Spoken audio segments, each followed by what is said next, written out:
আসসালামু আলাইকুম রহমতুল্লাহ।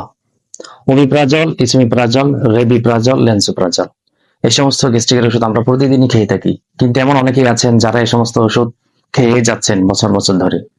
আসুন আমরা জেনে নিই দীর্ঘদিন ধরে এই সমস্ত ওষুধ খেলে কি কি সমস্যা হতে পারে। সাথে আছে আমি ডাক্তার সাখাওয়াত হোসাইন।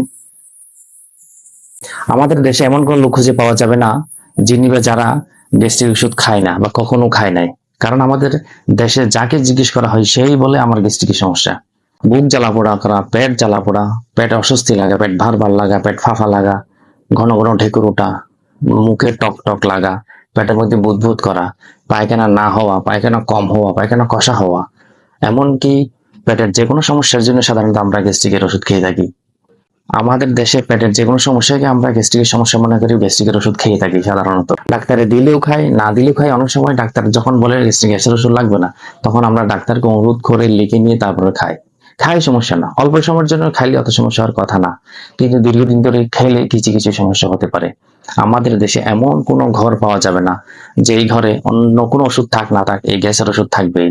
এবং পেটের যে কোনো সমস্যা হলেই আমরা গ্যাসের সমস্যা মনে করি গ্যাস্ট্রিকের ওষুধ খেয়ে থাকি। আসলে এই গ্যাসের ওষুধ বা গ্যাস্ট্রিক ওষুধ কি কাজ করে, কিভাবে কাজ করে? আমাদের শরীরে পাকস্থলীতে বা খাদ্যথলিতে খাদ্য হজমকারী কিছু রস রয়েছে, যার মধ্যে অন্যতম গুরুত্বপূর্ণ উপাদান হচ্ছে হাইড্রোক্লোরিক অ্যাসিড বা অ্যাসিড। যে অ্যাসিডের কারণে আমাদের বুক জ্বলে, পেট জ্বলে। এই অ্যাসিড কিন্তু কিছু খাদ্য হজমে গুরুত্বপূর্ণ ভূমিকা পালন করে। আমরা যে গ্যাসের ওষুধটা খাই বা গ্যাস্ট্রিকের ওষুধটা খাই, সেই ওষুধটা এই গ্যাসের নিঃসরণটা বন্ধ করে দেয়।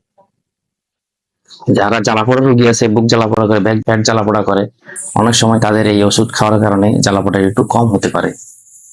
তো সাময়িক সময়ের জন্য আমরা অল্প সময়ের জন্য এই ওষুধ খেলে সমস্যা হয় না, হওয়ার কথা না, কিন্তু দীর্ঘদিন ধরে খেলে এই সমস্যা হতে পারে। আসুন আমরা জেনে নিই এই দীর্ঘদিন ধরে গ্যাসের ওষুধ খেলে কি কি সমস্যা হতে পারে। প্রথম সমস্যা হচ্ছে আমাদের পাকস্থলীতে যে হাইড্রোক্লোরিক অ্যাসিড বা অ্যাসিড রয়েছে, সেটা বেশ কিছু খাদ্য হজমে গুরুত্বপূর্ণ ভূমিকা পালন করে। আমরা যখন দীর্ঘদিন ধরে এই ওষুধটা খাই তখন পেটের মধ্যে আর ওই অ্যাসিডটা থাকে না, না থাকার কারণে ওই খাদ্যগুলো সাধারণত হজমে সমস্যা হয়, বদ হজম দেখা দিতে পারে। তা আমরা কি মনে করি, ওই বদ হজমে আবার গ্যাসের সমস্যা মনে করে গ্যাস্ট্রিকের ওষুধের মাত্রা বাড়াই দিই, বদ হজমটা আরো বেড়ে যায়, যার কারণে সারা জীবন আমরা গ্যাসের ওষুধ খেয়ে থাকি, আমাদের বদ হজম আর ভালো হয় না। দ্বিতীয় সমস্যা হচ্ছে আমরা খাবারের সময় প্রতিবারই কিছু না কিছু জীবাণু খেয়ে ফেলি। পেটের ভিতরে থাকা সেই অ্যাসিড এই সকল জীবাণুকে অধিকাংশই ধ্বংস করে ফেলে, যার কারণে আমরা খাদ্য বাহিত পানি বাহিত রোগ থেকে সাধারণত রেহাই পেয়ে থাকি। দীর্ঘদিন ধরে এই গ্যাসের ওষুধ খেলে পেটের মধ্যে সেই অ্যাসিডটা নিঃসরণ হতে পারে না, ফলে খাদ্যবাহিত পানিবাহিত রোগ যেমন টাইফয়েড, আমাশয়, ডায়রিয়া, হেপাটাইটিস এই সমস্ত রোগ আমাদের হওয়ার সম্ভাবনা বেড়ে যায়। তৃতীয় সমস্যা হচ্ছে দীর্ঘদিন ধরে গ্যাসের ওষুধ খেলে সাধারণত আমাদের হাড়ের ঘনত্ব কমে আসে, হাড়গুলো ক্ষয় হওয়া শুরু করে বা অস্টিওপোরোসিস হয়। বিশেষ করে মহিলাদের যাদের বয়স 45-এর পরে, তাদের এমনিতে হরমোন জনিত কারণে একটু একটু হাড়ের ঘনত্ব কমে আসে বা ক্ষয় হওয়া শুরু করে। তারা যদি সাথে দীর্ঘদিন ধরে গ্যাসের ওষুধ খায়, তাহলে তাদের অস্টিওপোরোসিস হওয়ার সম্ভাবনাটা অনেক বেড়ে যায়। তখন দেখা যাবে অল্পতেই হোঁচট খেলেই তাদের হাতের পায়ের হাড্ডি ভেঙে যাবে।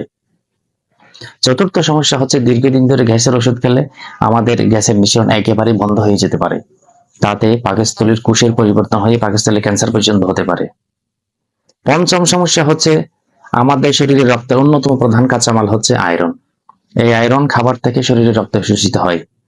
দীর্ঘদিন ধরে গ্যাসের ওষুধ খেলে এই আয়রন শরীরে আর শোষিত হতে পারে না, যার কারণে রক্ত শূন্যতা দেখা দিতে পারে।